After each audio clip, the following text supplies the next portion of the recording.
네, 안녕하세요. 개인정보 블랙박스 오근택 박영수입니다.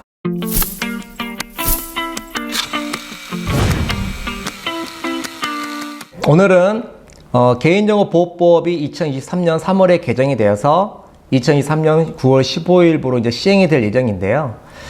여러 가지 개정된 내용도 있지만 개인정보 수집 동의서에 관련된 내용을 기반으로 좀 설명해 드리려고 합니다. 특별히 정보통신 서비스 제공자들이 동의서 양식을 작성하는데 문제가 없는지 이 개정된 개인정보보호법 기반으로 좀 조목조목 살펴보시면 본 강의를 들으시면서 도움이 되실 것 같습니다. 본 강의를 이제 들으시는 여러분들이 정보통신 서비스 제공자가 누구냐라는 부분에서 잘 모르실 것 같아서 좀 설명해 드리도록 하겠습니다. 정보통신 서비스 제공자는 전기통신사업법 제2조 8호에 따라 전기통신사업자가 해당이 되고요. 또한 영리를 목적으로 전기통신사업자의 전기통신 역무를 이용하여 정보를 제공하거나 정보의 제공을 매개하는 자를 말합니다. 이래도 잘 모르시겠죠? 그래서 좀 더 구체적으로 설명을 해드리겠습니다. 우선 전기통신사업자는 크게 기간통신사업자와 부가통신사업자로 나눠지게 됩니다. 여기서 말하는 기간통신사업자는 보통 여러분들이 알고 있는 이동통신사, 알뜰폰을 판매하는 사업자, 그 다음 유무선 통신사업자 등이 해당합니다. 일단 기간통신사업자는 정보통신 서비스 제공자에 해당이 됩니다. 그리고 부가통신사업자의 경우도 인터넷 포털 운영하는 사업자라든지 온라인 쇼핑몰을 운영하는 사업자, 온라인 게임 사업자 또는 SNS를 통한 사업을 추구하는 사업자들이 이 부가통신 사업자에 해당합니다. 마찬가지로 부가통신 사업자도 정보통신 서비스 제공자에 해당합니다. 여기까지는 어렵지 않으실 것 같아요. 이제 두 번째로는 영리 목적으로 전기통신 역무를 이용해서 정보를 제공하거나 정보의 제공을 매개하는 자가 누구냐 하면 크게 네 가지로 나눠져 있습니다.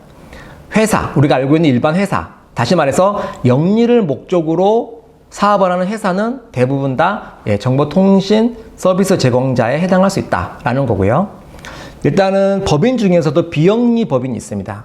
일반적으로 비영리 법인은 그 비영리 법인 설립 목적으로 업무를 하는 경우 정보통신 서비스를 제공하는 경우라 하더라도 이런 경우는 정보통신 서비스 제공자에 해당하지 않지만 비영리 법인이 어떤 수익 사업을 위해서 정보통신 서비스를 제공하는 경우는 정보통신 사업자에 해당한다라고 보시면 되겠고요. 그다음 특수법인, 마찬가지로 비영리 법인과 동일하게 특수법인의 설립 목적에 따라서 비영리 사업을 위해서 정보통신 서비스를 제공하는 경우는 해당하지 않지만 영리 사업을 위해서 정보통신 서비스를 제공하는 경우는 정보통신 서비스 제공자에 해당합니다. 마지막으로 공기업. 공기업은 어떤 영리 목적으로 사업을 영위해서 사업 목적으로 서비스를 제공하는 경우라면 해당합니다.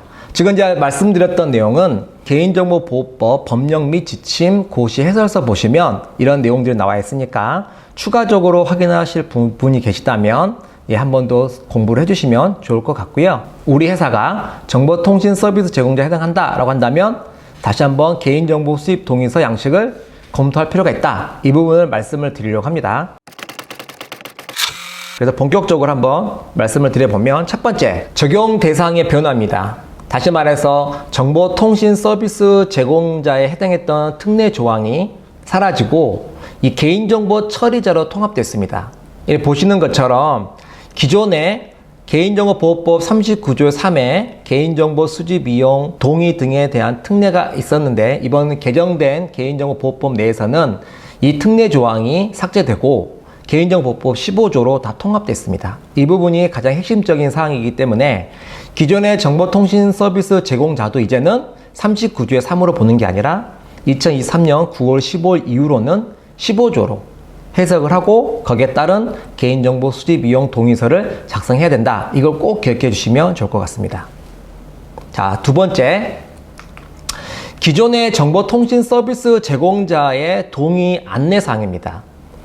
앞서 말씀드린 것처럼 개인정보보호법 39조의 3에서는 동의 안내는 개인정보 수집 이용 목적, 수집하려는 개인정보 항목, 개인정보의 보유 및 이용기간 이 세 가지만 안내하면 되도록 특례 조항에 규정하고 있었지만 앞으로 9월 15일 이후로 개인정보보호법 15조로 통합되다 보니 이 세 가지 외에도 네 가지 사항인 동의를 거부할 권리가 있다는 사실 및 동의 거부에 따른 불이익이 있는 경우에는 그 불이익 내용도 포함해서 네 가지가 안내돼야 법을 준수한다라고 보시면 좋을 것 같습니다. 제가 이제 다양하게 컨설팅을 하면서 일반 사업자들을 보면 대부분의 사업자는 이 네 가지가 안내되어 있긴 합니다. 하지만 이 특례 조항에 따라서 정보통신 서비스 제공자에 해당하는 일부 사업자의 경우는 이 세 가지만 안내하는 경우도 종종 제가 확인되었기 때문에 세 가지만 안내해서 동의를 받고 있다면 이 네 가지를 안내하고 동의를 받도록 개정 작업이 좀 불가피하게 있어야 되지 않을까 생각을 합니다. 자, 그 다음에 세 번째, 정보주체의 선택권 보장을 위한 그 동의 제도가 개선된 부분을 좀 말씀을 드리려고 합니다. 이 부분은 아무래도 개인정보보호법 15조를 보실 때 여러분들이 중요하게 생각하고 집중해서 보시는 게 좋을 것 같습니다. 왜 그러냐면 그 개인정보보호법 15조 제1항 4호를 보시면 정보주체와의 계약 체결 및 이행을 위하여 불가피하게 필요한 경우 이렇게 규정이 되어 있는데요. 이번에 개정된 개인정보보호법에서는 정보주체와 체결한 계약을 이행하거나 계약을 체결하는 과정에서 이 정보주체의 요청에 따른 조치를 이행하기 위해 필요한 경우 이렇게 이제 바뀌었습니다. 바뀐 여러 가지 취지나 또한 그 목적이 있을 텐데요. 이 부분은 변호사님 좀 한번 자세하게 한번 설명해 주시면 좋을 것 같습니다. 기존의 개인정보보호법에 따르면 정보주체와의 계약 체결 및 이행을 위해서 불가피한 경우에만 이제 동의 없이 수집을 할 수 있었기 때문에 불가피하지 않으면 그렇죠. 이제 동의를 받아 수집을 해왔던 거죠. 그렇죠. 동의 항목에 대해서. 근데 이제 개인정보보호법은 이 불가피성이 이제 삭제돼서 계약을 이행하거나 계약을 체결하는 과정에서 정보주체의 요청에 따른 조치를 이행하기 필요한 경우는 정보주체의 동의 없이도 이제 개인정보 처리자가 이제 개인정보를 수집할 수 있게 된 것이죠. 이거에 대한 의의가 이제 그러면 살펴보면 뭐냐면 그러면 사실 정보주체 입장에서는 필수 동의에 대해서 지금까지 이렇게 체크를 열심히 해왔지만 그렇죠. 필수 동의 안 하면 서비스 못 받았던 거죠. 그죠. 어차피 이제 필수 동의 사항은 그렇게 되면 사실 선택권이 강제되고 있는 상황이었잖아요. 그렇죠. 그렇게 되면 사실은 정보주체는 선택권을 제대로 보장받지 못해왔던 걸로 볼 수 있게 되는 거죠. 근데 이제는 계약 체결을 위해 필요한 경우는 정보주체의 동의 없이 이제 수집을 할 수 있고 이거에 대한 이제 입증 책임을 개인정보 처리자가 지기 때문에 개인정보 처리자가 이제 필수 동의 항목을 정리하고 이것에 대해서는 이제 동의 안 받아도 되고 대신에 이제 선택 동의 항목에 대해서는 이제 동의를 받게 함으로써 이제 정보주체는 그러면 필수 동의 사항은 이제 계약에 필요한 거니까 동의를 안 해도 되고 대신 선택 항목만 하면 돼서 내가 이거에 대해서 동의를 하고 있구나를 명확히 인지하고 선택권을 행사할 수 있게 된 것이죠.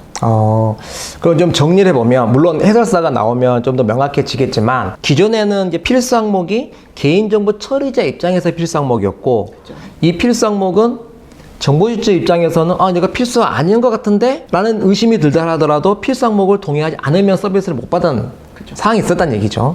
이 부분에 대해서 선택권을 주자. 다시 말하면 서비스 본질에서 반드시 필요한 필수 항목은 개인정보 처리자가 정하고 이 동의 없이도 가능하고 대신 선택 항목을 명확히 하고 이런 부분에서 이제 정보주체가 선택해서 동의할지 않을지 의사결정하게끔 하자. 라는 취지로 이제 이 사호가 바뀌었다. 이렇게 이해하면 될까요? 예, 맞습니다. 네.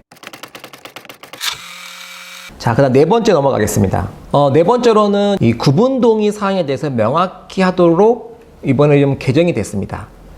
법 조항은 22조고요. 동의를 받는 방법 제1항에 대해서 기존 조문에서는 정보주체가 이를 명확히 인지할 수 있도록 알리고 각각 동의를 받아야 한다는 정도로만 규정이 되어 있었는데 이번에 개정된 조문에서는 어떤 조항이 각각 동의 대상이 되는지에 대해서 보시는 것처럼 지금 1호부터 8호까지 좀 구체적으로 명시가 되어 있습니다.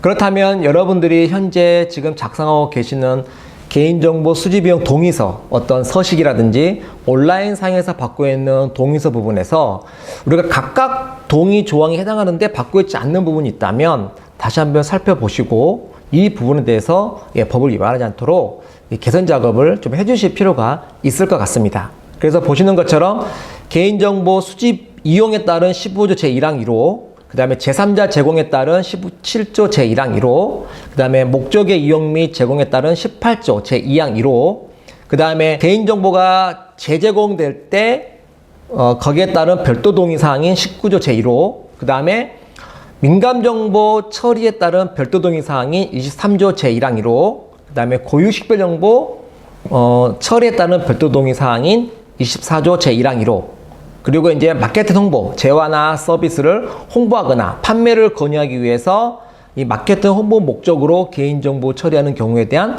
별도 동의, 이런 부분들이 명확하게 이 개정된 조문 안에 들어가 있기 때문에 여러분들이 각각의 목적, 수집하는 항목, 그 처리하는 과정에 따라서 각각 구분 동의가 제대로 받을 수 있도록 이 서식 개선이 반드시 필요하실 것 같습니다. 다섯 번째 보시면 만 14세 미만 아동의 개인정보 처리 시 어떤 동의받는 거라든지 안내 문구가 좀 구체화됐다. 현행 개인정보보호법에서는 22조 제6항에 간략하게 규정이 되어 있었습니다.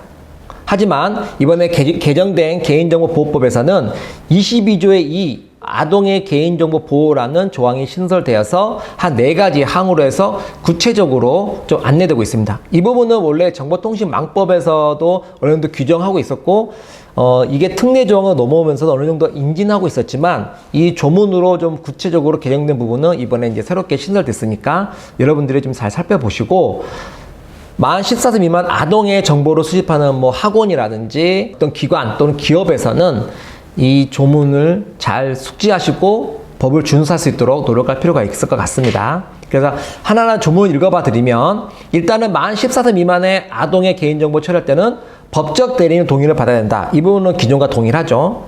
또 2항을 보시면 법적 대리인의 최소한의 정보는 동의 없이 수집이 가능하다. 이것도 기존에 있는 조항이었습니다. 세 번째 조항이 이제 새롭게 규정된 건데요. 개인정보 처리와 관련한 사항의 고지 시 이해하기 쉬운 양식과 명확하고 알기 쉬운 언어를 사용해야 된다.